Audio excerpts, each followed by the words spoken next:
They're back. Fox 4's warned you about a band of scoundrels who've been accused of scamming dozens of people. They offer to asphalt your driveway for a price that balloons as soon as the work begins. But this time, they met a customer who refused to buckle to their demands. Fox 4 problem solver Linda Wager with the entertaining details. I've been warning you about this particular asphalt company for years, and although the name of the company keeps changing, the man in charge is still the same. And this time, he clearly chose the wrong people to mess with.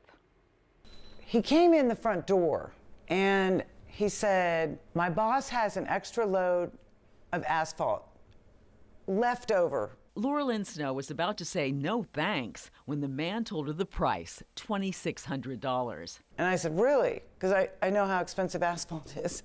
And that was all just messed up anyways. So she agreed that for $2,600, he could asphalt over a large section of the front of her and her husband's auto salvage recycling business in Cameron. Within minutes, an entire crew suddenly appeared and got to work. And that's when things started getting a little wonky. Then a different guy comes in to me while I'm behind the desk paying people, starts talking to me about square footage and this and that. And I was pretty much like, just do what we agreed on. I'm good. But 10 minutes later, he's back inside her office with every move captured on their cameras. He comes in here and tells me that it was going to be $10,000. My total is $10,000. No. What are you talking about? $2,600, that's what we agreed on. Literally like 60 seconds later, my husband walks in. I went out there and looked what he had done, and I'm like, It wasn't even asphalt. it wasn't even asphalt, it was just millings. This is Jeff Snow, a nice guy, but it's never a good idea to mess with the owner of a salvage yard. He handed them the money they'd agreed to and told them to take a hike. I want all your equipment out, I want everything out off the property, we're done. And they just kept coming in. He said there were 3 asphalt workers standing in his office. One even became behind the counter. And that's when Jeff went into his office and came back with this. And then that's when I pulled the gun and said, "You're getting out of here."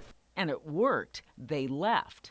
But they left behind a mess. They badly bent part of his chain link fence, and the asphalt work, well, need to be dug up and redone. You can't even drive on it without sinking in. So who were these dudes, particularly the one in charge? It's the guy that I later saw on your Fox 4 thing. That would be Fox 4 problem solvers. And this is the guy they did business with, Jerry Allen Sawyer. He's been selling asphalt and collecting victims for years. She said he told her it wouldn't cost her more than $80. I about dropped dead when he said $10,000. And if you refuse to pay, like Jerry Oliphant did, they threatened to sue me, they threatened to put a lien on my house. You can see from this video, they even surrounded him. He eventually relented and gave them $9,000, 3 times what he was told the price would be. Jerry Allen Sawyer has a long list of unhappy customers dating as far back as 27 years ago. That's when the state of Oregon wanted him for racketeering and theft. Missoula, Montana wanted him for fraud. So did Lee Summit and Maysville, according to court documents. In 2010, Kansas convicted him of pressuring an elderly couple to pay $8,000 for an asphalt overlay.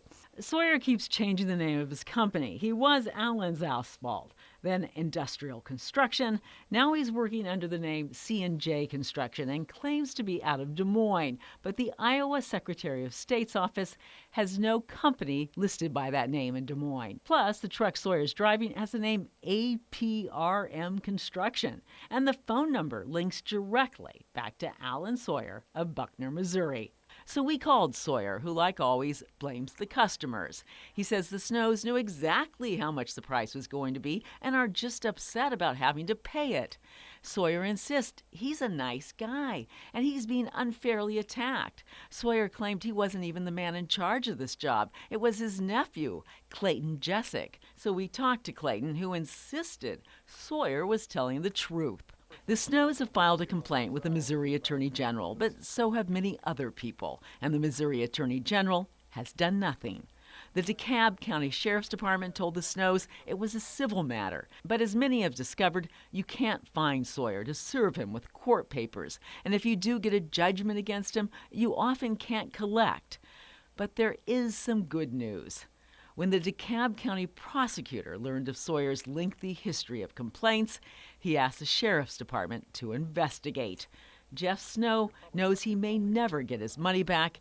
He just wants to stop Sawyer. He's just going to keep scamming people, no matter what. It shouldn't take a gun to defend yourself, but if law enforcement won't help, sometimes a gun is all you have. We'll let you know what happens. Linda Wager, Fox 4 Problem Solvers.